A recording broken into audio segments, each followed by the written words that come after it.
بات ہے یہ سر، پرائیویٹ سیکٹر ڈر جاتا ہے، یہ باتیں صحیح ہے، بڑے ان میں سے بیرسٹر صاحب بہت سے کیسز جو ہیں وہ بیس لیس نہیں بھی ہیں، ان میں وزن ہے بھی، مگر وہی بھی اسی آڑ میں ان کی مت ماری جاتی ہے۔ اور آپ بھی لکھ کے لے لیں بیرسٹر صاحب، اگلی حکومت آ گئی پھر بھی کچھ نہیں ہوگا۔ اب پریکٹس اینڈ پروسیجر ایکٹ کی سنوائی بھی ہو رہی ہے سپریم کورٹ میں، نیب ترمیم کیس میں جو بینچ تھا اس کی کانسٹیٹیوشن لیگل تھی نہیں تھی، اہم سوال اٹھا۔ کیا اس کو جسٹس قاضی فائز عیسیٰ صاحب دیکھ سکتے ہیں؟ نیب ترمیم پہ بینچ ریکانسٹیٹیوٹ ہونے کا کوئی امکان ہے؟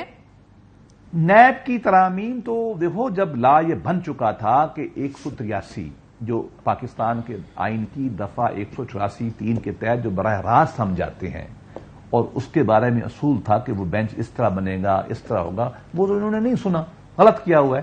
میں تو یہ کہتا ہوں کہ وہ پارلیمان کا لا بھی ہونا چاہیے کہ سپریم کورٹ میں جو منہ اٹھا کے آ جائے اور سپریم کورٹ جو جائے فیصلہ کر دے، ایسا نہیں ہے۔ تو قانون ہونا چاہیے، ضابطہ ہونا چاہیے۔ میں نہیں کہہ رہا، مندیال صاحب کے جو قریب ترین جج تھے نا، جسٹس احسن صاحب اور جسٹس منیب صاحب، انہوں نے خود اپنے ججمنٹ میں لکھا ہوا کہ چیف جسٹس کو چاہیے کہ بینچ اس طرح 184 طریقے نہ بنایا کرے۔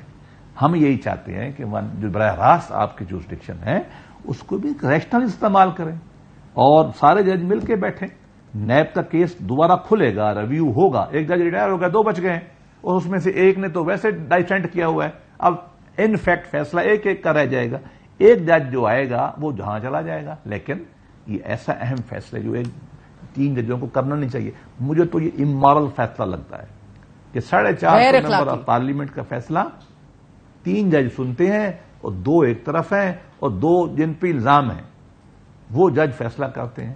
مجھے تو کچھ سمجھ نہیں آتی کہ پاکستان میں ہو کیا رہا ہے۔ یقیناً دوبارہ سننا چاہیے، یقیناً دوبارہ سننا چاہیے آپ کہہ رہے ہیں، مگر بیرسٹر صاحب سپریم کورٹ کے از خود نوٹس سمیت متعدد آئینی معاملات کا فیصلہ جاری کیا جائے، ایک سٹرکچر آپ نے ڈیمانڈ کر لی ہے۔ سپریم کورٹ میں آج اہم ترین آپ پٹیشن لے گئے ہیں کہ سو موٹو نوٹسز کب لینا ہے، کیسے لینا ہے، کن حالات میں اس کو نوٹسز لینے ہیں، اور ساتھ ساتھ آپ نے یہ بھی کہا ہے کہ کیسز کی سماعت کے لیے گائیڈ لائنز بھی جاری کی جائیں اور ساتھ ججز کی طرف سے دی گئی آبزرویشن سے متعلق گائیڈ لائنز بھی دی جائیں، یعنی کہ ریمارکس اور آبزرویشنز۔ یہ بڑی تگڑی قسم کی پٹیشن آپ نے ڈال دی ہے۔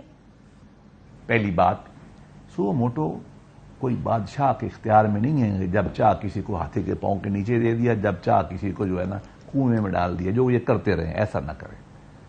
اس کو پروسیجر بنائیں۔ انڈیا میں ایسی پروویژن ہے آرٹیکل 32، یہ 1950 سے ہے، 1950 سے آج تک وہ استعمال ہوئے 50 دفعہ۔ ہمارے پاس یہ ہے 1973 سے، ایک چیف جسٹس صاحب نے 1 سال میں 50 دفعہ استعمال کیے۔ یہ کوئی طریقہ ہے؟ شراب کی بوتل نکلی خاتون سے تو وہاں بھی سو موٹو، فلاں آدمی جناب ہسپتال بنا رہے تو وہ بھی سو موٹو، ستیہ ناش کیا سوڈو موٹو میں، اتنا بڑا ہسپتال بن رہا تھا لاہور میں، برباد کر دیا اس نے، اس لیے کہ اس کے بھائی کا مفاد تھا۔ جناب ڈیم بن رہے ہیں، جج بناتے ہیں ڈیم یا انجینئر بناتے ہیں؟ یہ تباہی کی ہوئی تھی انہوں نے۔ تو میں نے یہ کہا ہے، اچھا میاں نواز شریف کو ڈسکوالیفائی اسی میں کر دیا، نہ کوئی اپیل نہ کچھ۔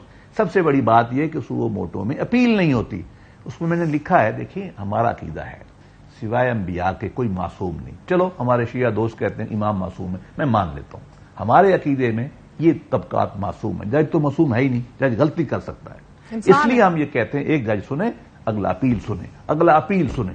اب آپ خود ہی لے کے بیٹھ جاتے ہیں، خود آپ پروسیکیوٹر بن جاتے ہیں، خود جج بن جاتے ہیں۔ یہ کام ختم ہونا چاہیے، پوری کورٹ سنیں اور پہلے تو بتائے نا ہمیں کہ ان کیسوں کو ہم سنیں گے، ان کو ہم نہیں سنیں گے، ان پیرامیٹر پہ۔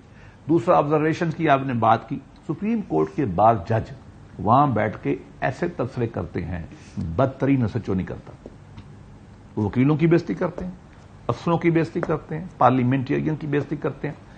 ایک جج نما انسان تھا، اس کا نام تھا عظمت سعید، اس نے غالباً 13 یا 14 میں کورٹ میں کہا، کوئی اور کیس تھا، وہاں کہتا ہے پبلکلی کہ پرائم منسٹر کو بتا دو اڈیالہ میں سیٹ خالی پڑی ہے، میں وہاں بھیج دوں گا۔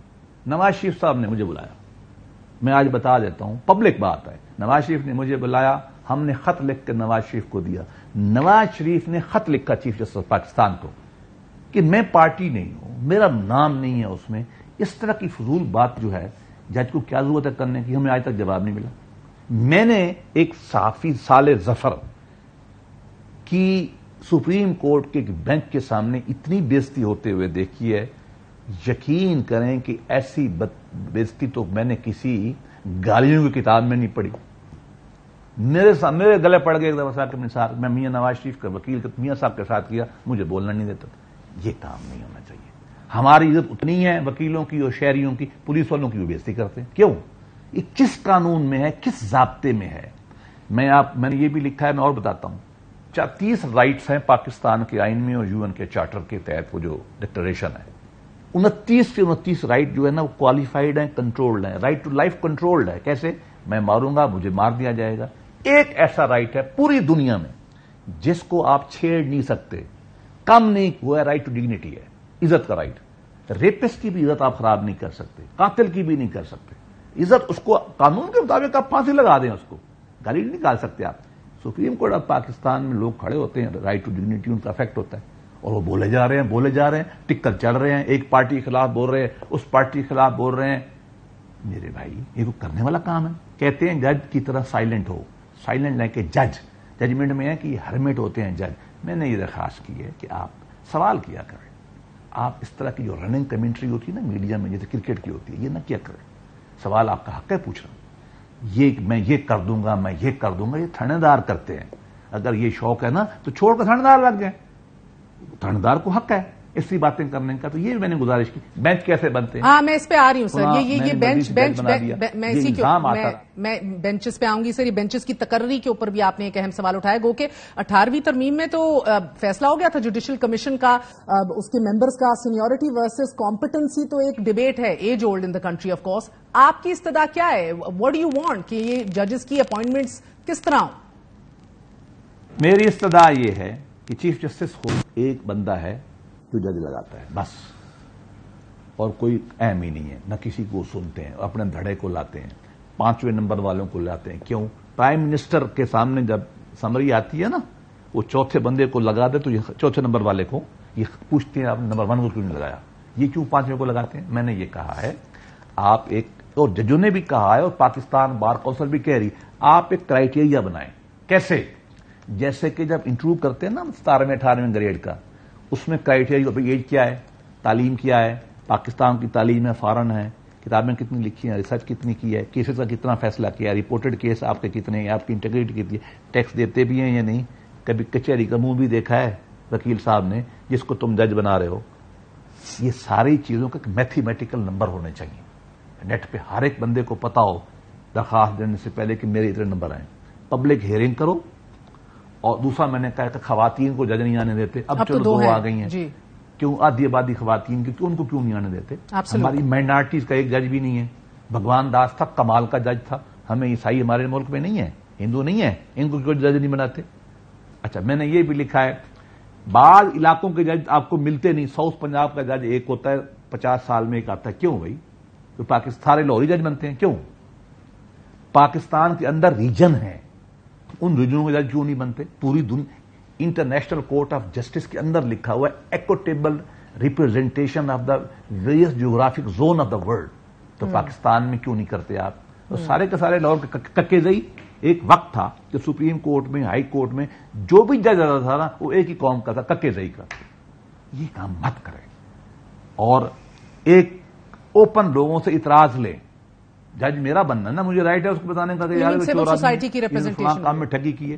یہ پورا سسٹم کو اوپن کریں، میتھمیٹیکل نمبر لگائیں اور انٹرویو کے نمبر کم رکھیں تاکہ جو بھی آئے میرے سامنے آئے. پارلیمانی کمیٹی کو جو انہیں معطل کیا ہوا ہے، یہ جوڈیشل کمیشن ہی سب کچھ کرتا ہے. کیونکہ چودھری افتخار کے زمانے میں انہوں نے ڈنڈے کے زور سے پارلیمان سے 19ویں ترمیم پاس کرا لی تھی. پارلیمان نے دکھائی تھی، میں تو مانتا ہوں. اچھا کبھی وقت آئے گا تو ہم اس کو بدلیں گے. لہذا یہ ججوں کی اپائنٹمنٹ بالکل میرٹ پہ سب کے سامنے ہونی چاہیے.